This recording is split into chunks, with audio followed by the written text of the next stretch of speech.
sinalo-salo ko yan, wala mo kayang kumisa. Inaatake ko, nalok mo na lang ako kaya. Kaya isipon mo, oo nga, ako nga ako duman kay Loki, nahiling mo ba sitwasyon?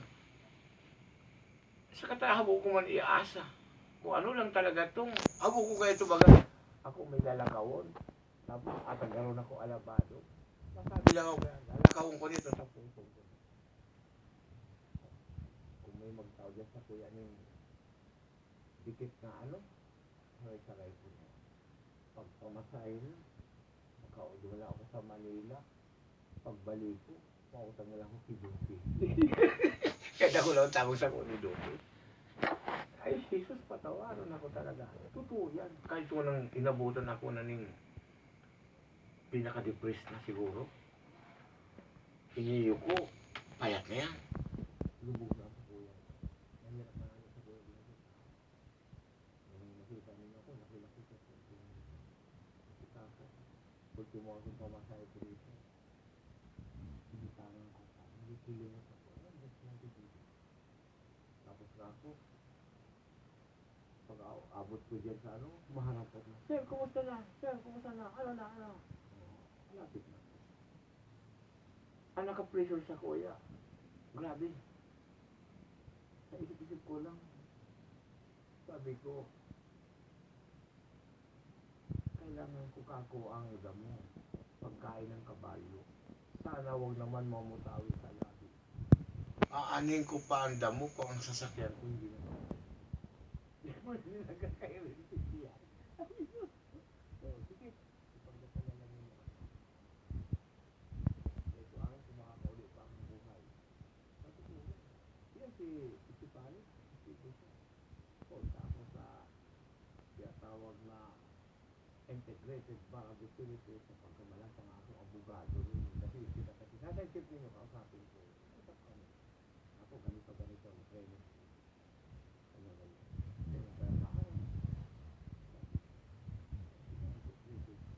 Ang grabe dyan, yung mga tao, yung mga abogado ni Villa. Yan ang mga abogado ni Villa. Siguro, kung ako nagkamay, floor o 4 floor. Tapos, nakita ko, may isang parang multi.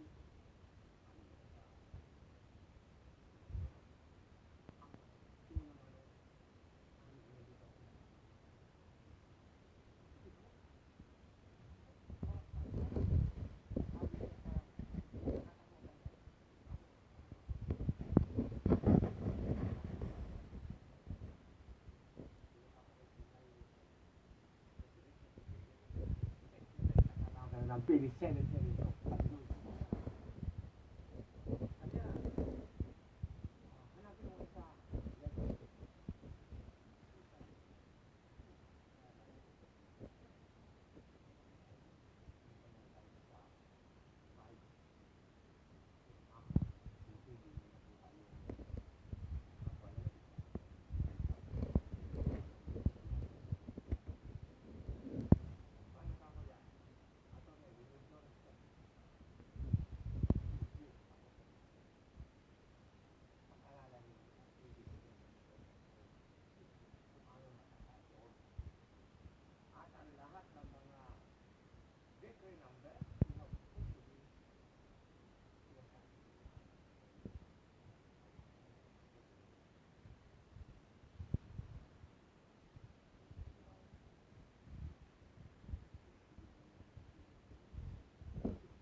ka?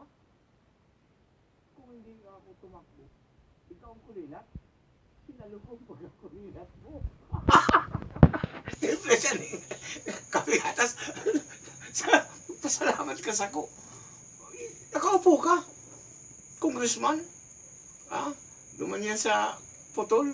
Kasi ano man, derpadi. Puro ka mo nagkaroon siya. May.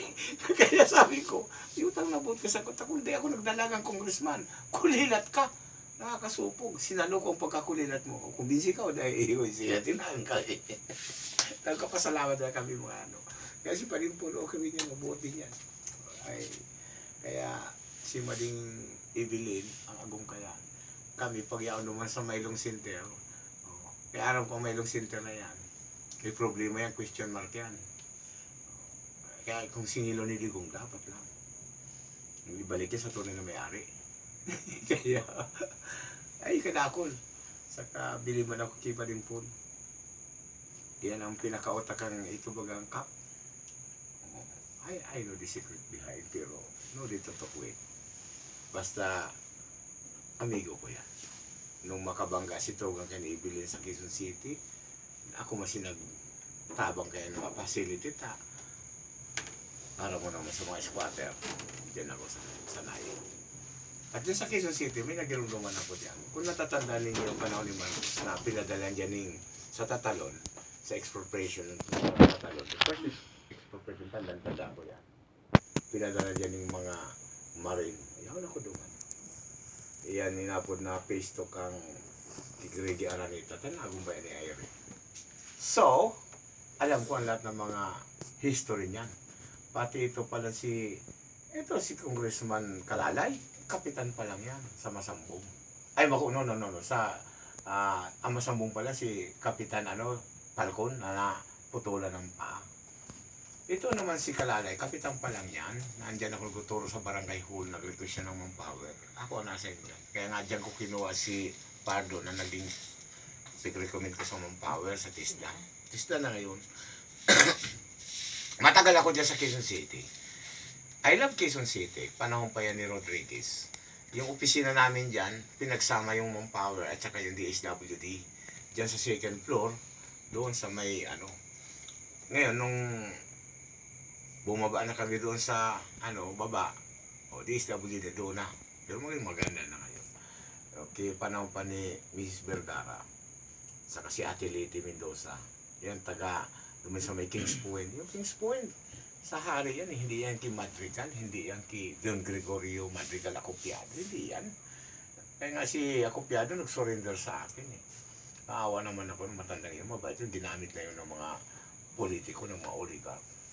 Kaya nga pinasubaybayan ko sa sa Victoria Subdivision, tapos kinawawa naman nila. Kaya nagsumbong sa akin. Lahat nagkumpisal sa akin. Kaya ito ngang sa LRA, nag-publication sila na sabi ko, huwag niyo ilalabas yan, huwag niyo ipapublication yan. Matatalang kayo dyan. Kasi ang niyo, mali. Binawalan ko yun, ang Iglesia ni Cristo, yung engineer, kaya winarningan ko na yan, Loki Orense. So marami ako dyan na sinasabi. Ito pa, naalala ko pa, ito nga human settlement. Nung umalis dyan ng People's Revolution, I guess, mayroon dyan budget na 80 million. Saan niya dinala yan? Maraming mga pera nung si Marcos na hindi nakabarali. Pero dapat noon. Sa amin yun sa Maharlika Kingdom yun Hindi okay na sa akin yun. Ang akin na lang yun sana mabago na ang sistema. Wala na yung mga kulay-kulay na yan, mga yellow, red, blue, alisin na yan. Kasi hindi nakakatulong yan sa ekonomiya. Lalong nadidivide ang mga paniniwala ng mga Pilipino at saka ng Maharlika. So, granted na ang lahat na yan baguhin na. Kaya nagtiwala ako dito kay Depost Ferdinand Marcos matapos dito kay Roa Duterte kasi okay siya. Sa lahat ng presidente talaga siya lang naman talaga ang nagpakatotoo. Tsaka matanda na, hindi na gagawa ng mga katarantaduhan. Paharap na yun kay Allah. Naintindihan niya ang Islam. So, ay salute. Paulit-ulit kong sinasabi yan. Kahit sino maging presidente, walang mangyayari. Kahit sino. O, kaya sabi ko, baguhin na. Paupuin ng hari. Sisingilin natin yung tinatawag na sisingilin natin sila. Ang pagsingil niya, kinakailangan 5 pillars ng bahala niya. Kaya mayroon tayong dalawa. Prime Minister, internal, external. The Prime Minister of the external, si Carpio. Yan si, Atty. Carpio. Hindi naman associate niya. Hindi naman sa internal. Kaisa-isang executive, si President Roa Duterte. Titiwalaan ko yan sa Land for the Landless, Green Revolution, Barangay Chamber of Commerce.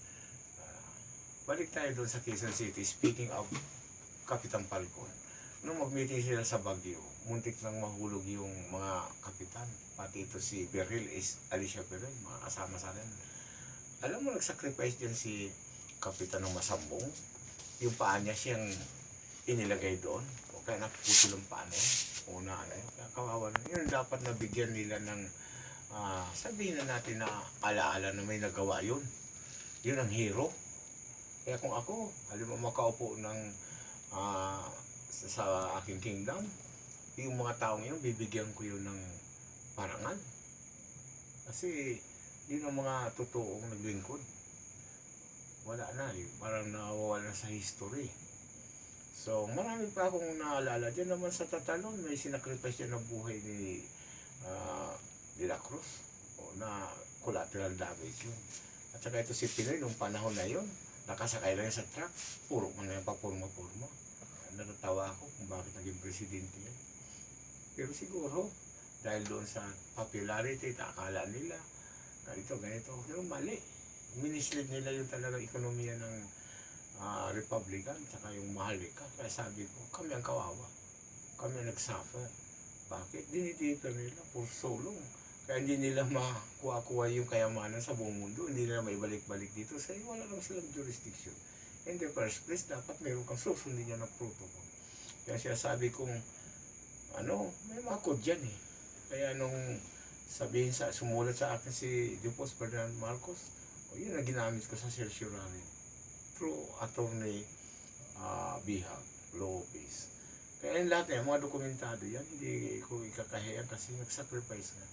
Pero bilib ako kay Marcos. Noong taon na yun na siguro, humigit kumulang alas 8:30 o 8:45, pumunta si Pierre, nakiusap. Andun ako sa People's Revolution. Mr. President, give me nga the authority to disperse the people in Isat Bisaya kung wala yan. Sabi ni Marcos, no, I don't want to have any bloodshed. Ito naman si Ramos at si Enrile. Si Enrile nandito, kaya ba yung sinaunasan? Si Ramos sa Camp Crame yan. Lilipat yan ng si Enrile pupunta sa Camp Crame. Alam mo, ako pa nagpaasa niya ng bigas ng isang sako. Hindi naman yung sabi, mga 1 o'clock. Nakalipat yan siguro magka 4:45 na. Ako pa nagbaktot na, nag-alsa ng isang sakong bigas. Dinala ko doon sa tapos ito naman sinaunasan yung mga yellow ribbon. Mahal sila ni Marcos. Ayaw ni Marcos na may malaga sa kanila. Ganoon si Marcos. Kaya sabi ko, kung nakikilala lang ninyo si Ferdinand Marcos, wala akong pakialam sa paikot ha ni Marcos. Doon si Marcos talaga. Very siya. Sabi niya nga sa akin, doon sa sulat, napakaganda. Kaya yun ang ginamit ko sa certiorari na i-review ko uli yan kasi kung hindi yan ma-reconstitute, walang mangyayari. Hindi natin maibabalik ang kayamanan dito sa atin. Hindi mapapakinabangan. Aalam mo sa ilang nila. Kita mo, masabi sila, bakit ngayon lang? Ito, tanda nila. Isipin mo 5 Marcos ang nilabas nila. 5. Ay ngayon, matiteknikal ako kaya sabi ko, ilibing muna yan. Panahon lang ni President Roa Duterte sa kaya nilibing. Kasi hindi tayo mawawala ang kayamanan ng mahalika. Masasayang. Kaya nakikiusap na ako dito kay Imelda eh. Sana naman. Pati sa PCGG, huwag na yung pakialaman yan kasi para sa mahalika at Republican yan. Itutulong yan sa mga nangangailangan. Tsaka yan, hindi dapat madagdagan na lang na yan. Parang ekonomiya natin. Saka sobra-sobra. Yan lang milk and honey. Hindi nila alam na infinite yan. Ay ngayon sa akin, in my parts, sa akin in my parts, gusto ko niyan, 50-50. Dahil 60-40. Dapat kahit 50-50, in good faith na, pwede na yan. Tatanungin ako, anong basihan mo? Bakit nag-okay ka ng 50-50? Para pakinabangan ng buong mundo. Ang pagdipa ni Kristo, ganyan. Balance yan dapat.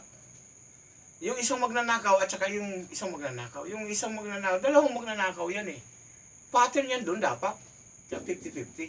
Yung isa nagsabi, kung ikaw talaga tunay na Diyos, tunay na anak ng Diyos, iligtas mo sarili mo. Ginawa pa. Inisulto pa. Sabi man ng isang magnanakaw, tayo na may kasalanan, tayo na tapos yung walang kasalanan, siya pa natin bibigyan ng So, ang ginawa noon, sinabi, Panginoonan niya, my Lord, Panginoon, alalahanin mo man niya ako kung ikaw nasa kaharian. Dahil hindi pa naman kaharian dapat na ibigay ni Jesus Christ, peace be upon Him. Napakahalaga nito Hindi pa naman kaharian, babalik pa siya dito. Dahil siya ang King of King. Sinabi niya, today you shall be with me in paradise. So, imagine, hindi naiintindihan ng iba. Ang ipinangako doon sa magnanakaw, paraiso. Hindi yung ang hinihingi, kaharian. Hindi ka pa pwede doon, mabalik pa siya. Kaya siya sabi ko, if Jesus Christ is the King of King, nasaan yung mga hari na pinagpili niya? Kung wawalain ninyo kami, mga hari, sa bawat bansa, paano mo tawagin King of King? Si Jesus Christ, peace be upon Him. Sa amin, sa Islam, ang tawag niya, Isa. Kaya dapat sumunod. Dahil totoo yung mga sinasabi ni Jesus. Islam, dahil naniniwala ko, siyang founder ng Islam, pinaliwanag ko na yan. Nasabi ni Jesus Christ, peace be with you. Mas pa sa inyong kapayapaan. In Arabic, salam alaikum. Alaikum salam. Di siya. Kaya nga, marami akong i-rebel na napakahalaga. Because seek the kingdom of heaven and the other will be added unto you. Yun lang naman So, balik tayo doon sa 50-50. Ito, sabihin mo nila, sa kanila ang technology. Ito sabihin mo nila sa kanila ang technology. Nasa atin naman ang formula. Kahit anong gawin nila dyan, hindi yan bibigyan ng bas-bas. Hindi yan ibibigay sa kanila yan inapod na future oil. Infinite yan. Bakit, kamo? Inkantado yan Maniwala ka sa akin. Lahat niya bakal ilalagay mo, malulusaw. Kasi nung na-discover yan nung scientist na Germany, pinapatuloy ng Amerika. So, in my parts, as a kingdom, gusto ko 50-50. You know why? Matatanong kayo sa akin kung bakit 50-50. Para ma-share natin ang abundance sa buong mundo. Hindi naman natin, kasi galing yan sa Panginoon, galing yan sa Allah, galing yan sa God the Father, tapos iilan lang manginginabang. Hindi naman pwede. So in my parts, in my belief, dito sa akin, kung ako lang ay maiintindihan nila, we will share our abundance throughout the world. Kasi ang 01-4, may meaning kasi yan Ngayon ko lang sasabihin sa inyo. Ang 0, yan ang mundo. Isang titulo. Isang title. O pinagkatiwalaan ng titulong iyan, ng kayamanan na yan. +4 sa 4 na sulok ng daigdig. Isang meaning yan sa spiritual aspect. Sa malayong silangan, sa pinakamaraming pulo. Ipagkakatiwala yan sa isang hari na pigduwagi nila na naging mahirap. Pinaka-poorest king at his own kingdom, but his kingdom is the richest kingdom all over the world. Kaya yan 0-1-4 protocol. May meaning din yan sa spiritual aspect. Kaya hindi pwede yan papasok ka dyan. Hindi ka pwede dyan pumasok kung hindi ka blessing. Kung hindi ka talaga hindi sa iyo ang panahon, pagkakataon. Marami nagkiklaim yan. Doon sa lupa, naglayaman. Kinalimutan yung kayamanan. Kaya doon sila natalang, doon sila na technical, na pagkamala sila talaga, hindi sila tunay. Dahil ang tunay nagpakahirap. Sa malayong silangan, tanda nyo sa Revelation yan. May lalabas dyan na hari. Duduwagin ninyo. Pahihirapan ninyo. Halos. Kaya, ang lahat na hari, tingnan mo history. Ang kanilang mga corona, ginto. Pero si Jesus Christ, tingnan mo, tinik. Bioenzyme ang kanya. Na ilinagay nila. Akala nila yun ang totoo niyan. Dahil ang ginto sa amin, tinatapakan lang namin yan. Hindi yan nilagay sa ulo. Pag nilagay mo sa ulo, hindi yan dapat. Kahit nga sa amin, bawal ang magsuot ng ginto. Dapat sa babae lang yan. Yung mga ganito lang, mga pilak, okay yan. White gold, okay yan. Pero yung mga ginto talaga, hindi pwede yan, sa babae lang yan. Binibigay lang yan. Tsaka, dapat ang tatandaan lagi, tinatapakan lang yan. Tapakan lang naming mga hari yan. Hindi namin, gawin lang yung kutsara. Pero yung ilagay mo sa ulo mo, ay magiging sintonado ka niyan. Magiging, hindi ka maging success. Dapat sundan natin yung talagang king of king. Kung hanapan nila akong koronang ginto, ayaw ko Sapat na yung corona ninyo sa akin na pinasakit ninyo yung ulo ko, binigyan niyo yung problema. Yun na yan sa akin. Yung tinik sa puso na halos ginawa ninyo akong kawawa, okay sa akin yun. Isa lang naman kailangan ko sa Panginoon, Lord, kung ako maging hari, ako naman ang pagkalooban mo ng gamot doon sa AIDS, bioenzyme, kasi yun ang hani. Yung mga sakit na kinakatakutan ngayon, na-vision ko na yan Kaya bago ako nito, mayroon na sa aking calling Pati yung rimbong na sinasabi, rimbo, nasa kamay kong pangangalaga. Sabi sa akin, nasa kamay mo ng pangangalaga. Do it now. Kita mo? Kaya sabi ko, nakapunta ako sa isang lugar na maraming nakukulong. Bakit kayo dito nakukulong? Yung panahon niya, ni Marcos. Inintay ka namin. Sabi sa kuya, tagal na kami rito. Sabi ko, believe that there is one God. Yun na yan. Ang Diyos mapagmahal. Sige, umpisa na malayo na kayo. Alam mo yung trangkaso ko, biglang nawala. Sabi ko doon, Mila, wala na akong trangkaso. Lumaya na yung mga tao Totoo yan. Tapos, resita nila ng mga ito lang, kortan. Enough na ito. Dadasalan lang. Kaya sabi ko, pa nagdasal tayo, pinakikinggan. Balik tayo rito sa milk and honey. Ang milk dyan, yung infinite oil yan, nagagamitin nila. Ito naman mga gasolina, magiging lubricant na lang yan. Yan ang talaga naka-design dito sa malayong silangan. Dadayuhin niya ng mga, yun ang interpretation ko sa Revelation na yan. At saka hindi naman ako nagsabi, ako hari. Kaya sabi ko, kasalanan ko ba yun? Na ako nag-reconstitute, ako nag-ano lang naman ako para makuha na yung kayamanan, itulong na. Hindi ko naman susuluhin, saka hindi naman ako sanay doon sa mga magarbo. Ako naman, tinapos ko lang ang mission, kaya pasalamat nga ako sa Daughter of Mary.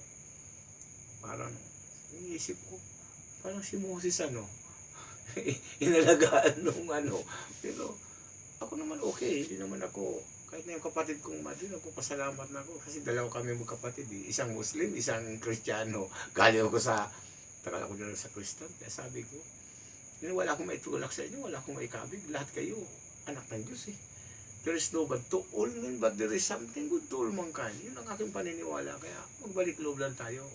Itong mga pagsusubok na itong first module, mawawala nito. Pero yung sabihin na, ang bawat mundo, magbabigay ng budget, billion, trillion, ay katarantaduhan yun. Huwag kayong maniwala doon. Hindi naman sila Diyos Kung talagang kukunin na tayo ng Panginoon, wala tayo. Kundi iyon ay, sabi ng Panginoon, I remember. Pag-aralan ninyo ito, hindi ko naman sinasabi na, pag-aralan ninyo ito. Lumuhod ka lang sa akin, sabi kay Jesus Christ, peace be upon him. ang buong kayamanan ng mundo, ibibigay ko sa iyo. Ay, hindi ako luluhod yan. Mayroon nga ditong kandidato nga halik sa paa. Ano ka? Kung halik ka dyan sa paa. Hindi ako halik yan. Oh. Tapos, tingnan mo ang how greedy ni he is. Ayaw kong pangalanan. Ikaw, ang kumpanya mo, laki-laki na, mayaman ka na. Tapos, hindi ka naman scientist. Bibitiwan mo yun kasi dito ka sa, para matakot ang buong mundo. Ito sabotahe. That is economic sabotage. Nasa Biblia yan. Magsiingat ka mo. Darating bandang huli. Kaya ito ang dapat natin ipagdasal. Ang akin lang, if patuloy nila yan, sige, diyan kayo. Dito kami. Paano yung mga taong walang pambili? Paano yung mga bansang naghihirap? Kaya gusto ko nang kunin yun para ipamudmod. Sige, diyan kayo. Dito kami. Naniniwala kami sa buhay na Diyos, isang Diyos. Dito lang kami sa milk and honey. Tingnan natin kung sino mananalo. Kaya hindi naman, I don't want to have any bloodshed. I repeat on that. Kasi, walang mananalo dyan sa... Sabi ko, okay, inimbento ninyo mga destroyer. O di, yung magiging dagat-dagatang apoy, kayo mag-uumpisa. Nasa inyo yan. Pero kami naman habang hindi pa naman dumarating si Jesus Christ, peace be upon him, dito naman tayo sa Bio Insight. Kung gusto niyo yung kunin ang paliwanag ko, simple as this. Ang plastic at ang simento, pag samahin mo yan, marupok yan hindi yan magkakasama. Ang plastic sa plastic, yun. Madali ang pagdikitan yan, matatag yan. Simento sa simento, yun. Tayo, galing tayo sa Bio Insight, palakasin natin ang natin kasi nilalang tayo perfect. Andyan na ang gamot, andyan na lahat. Ipipid na lang natin. Kaya ayaw ko nung maririnig na niya ko, nawala niya ang sakit ko, ganito. Pagkatapos, sasabihin, ito hindi gamot. Hindi ka tarantaduhan, haram. Kung hindi gamot yan. Kung gamot, bakit hindi pinahintulutan? Nasabihin ng totoo, nagsasabi ng totoo. Nag-inom lang ayaw ko nitong kape. Anong nangyari? Nabuntis. Ha? Tapos sasabihin, ito hindi gamot. Anong katarantaduhan mayroon tayo? Dapat ko to be honest. Kaya, hindi synthetic. What I mean, kung diyan ka sa synthetic, irespeto mo yan. Kung dito ka sa Bio Insight, tayo, kailangan ng katawan natin, perfect. Ningala lang ng Panginoon, perfect yan. Nandyan na lahat. Yun na lang naabuso natin, tulad ko. Chain smoker ako. Abusado ako, pero Lord, ito na lang ang libangan ko. Pagbigyan mo naman ako. Nagnarasal din ako dahil naiintindi niya. Kung hindi, magmamama na lang ako. Kasi tayong tao makasalanan, marupok. Pero mayroon tayong repentance. So, yun ang sinasabi ko, makiusap tayo sa buhay na Diyos, isang Diyos. The God of Amang Abraham, the God of Moses is true God. Enough. Kahit anong sikta mo dyan. So, yun lang naman ang yun lang naman ang ginampanan ko rito. Sabi ko, tinapos ko yan. In good faith. Pulpin lang at dasal. Kasi wala ako, I came from nothing. Kasi yun na nga, pinagkaitan nila kami ng aming karapatan. Pinaglaban ko lang ang karapatan namin. So far, tapos na. Kaya nga sabi ko, sasalamat ako dito kay First President. Ngayon, pumalit kay Trump. Tingnan mo si Mr. Obama. Ex-President Obama. Sinabihan ko, I'm sorry.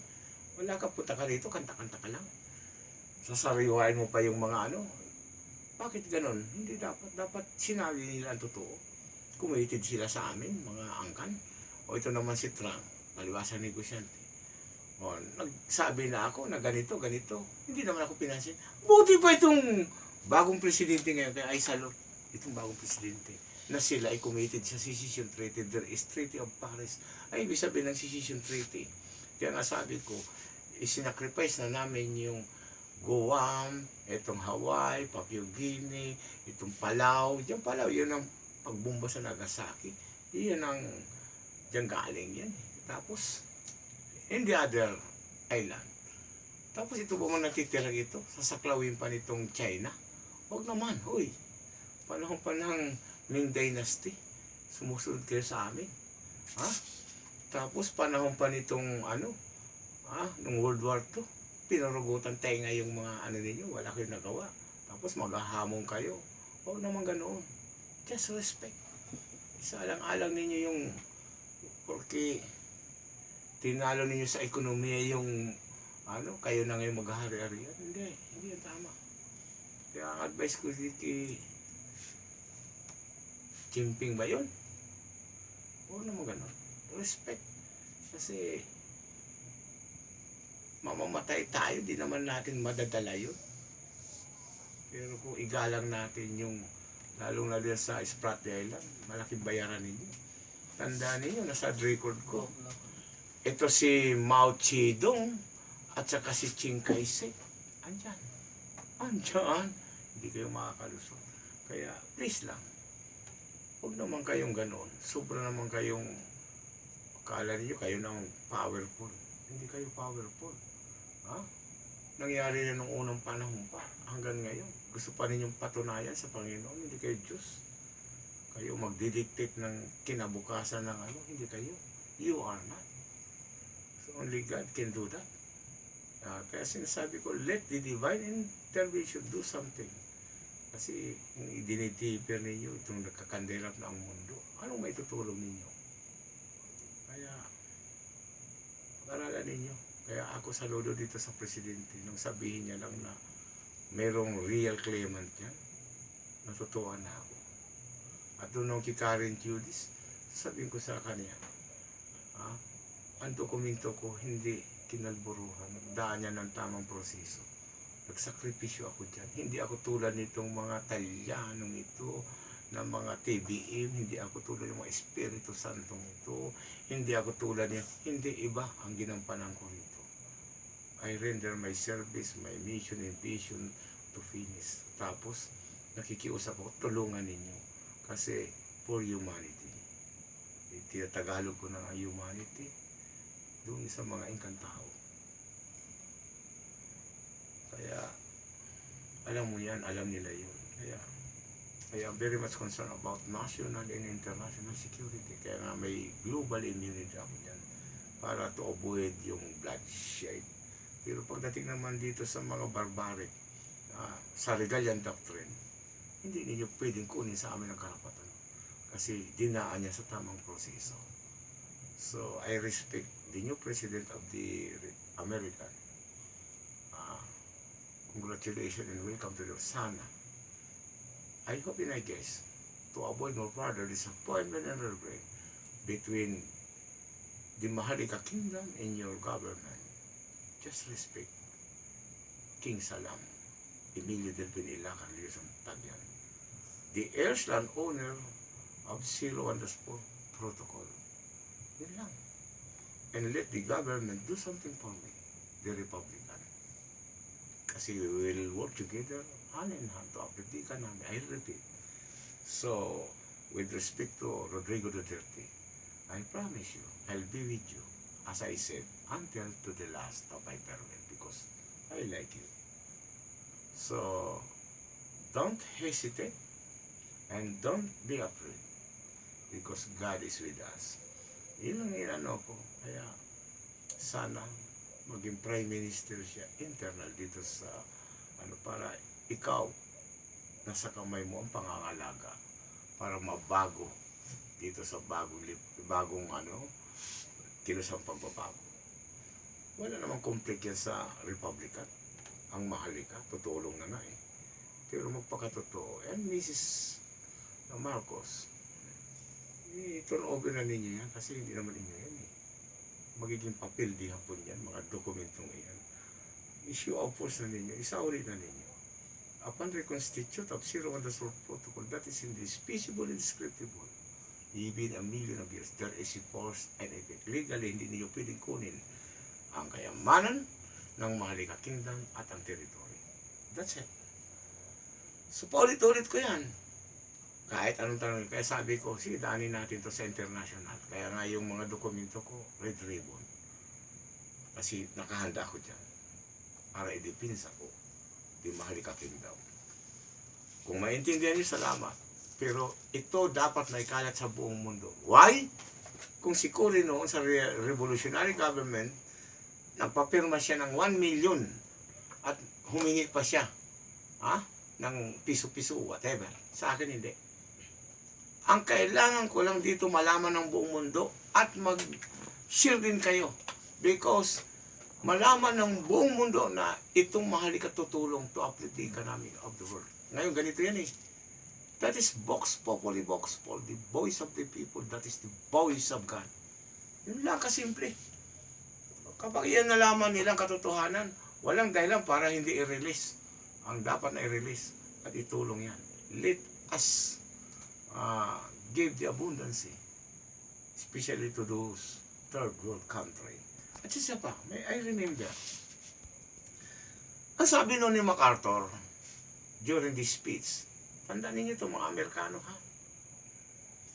noong ang Pilipino, ni wala man lamang nag-appreciate, ni mag-upak wala man lamang, nung sinabi ni MacArthur, kayo lahat may utang na loob dito. Kung hindi sa mga Pilipino, nasakop na ang Amerika, ang lahat na yan, sakop na yan ng Hapon. Totoo yan, sabi niyan. I remember, kasi nung panahon hindi po ko pinanganak. But that is history. Gusto ko rin maisalin ito sa mga kabataan.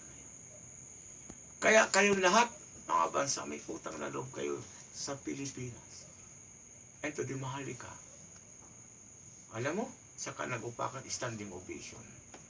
Sabi ni MacArthur, give me 10,000 Filipino soldiers, we will conquer all over the world. Kita mo?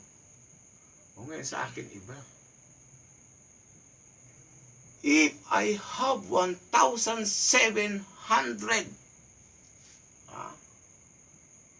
soldiers of Christ, we will share our abundance throughout the world. We will not conquer. And always peace, love, and care. Yun ang kanya. So, if I have 1,700 soldiers of Christ, we will share our abundance throughout the world. Take note of that. That is my prayer. And I am the man who pray for tomorrow. I am the spiritual boy na tagalan yung hinahanap. Here I am now.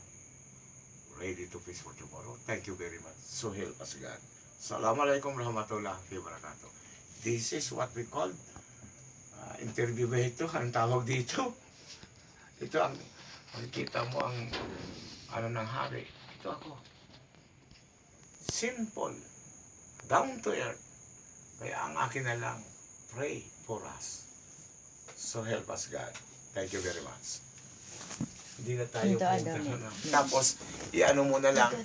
Ang gagawin mo na lang, tabi. Titingnan mo na itong record doon. I-ano na lang.